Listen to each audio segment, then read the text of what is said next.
Rồi hôm nay mình lên cho anh em con siêu Mỹ anh em ơi. Con này hiện tại nó là 2 kg 950 có bầu diều nha.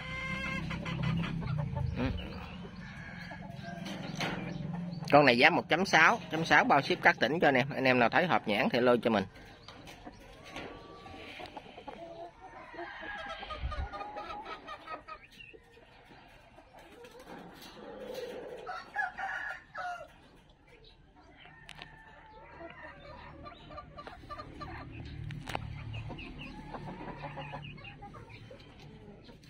Hai cái 950 có bầu diều.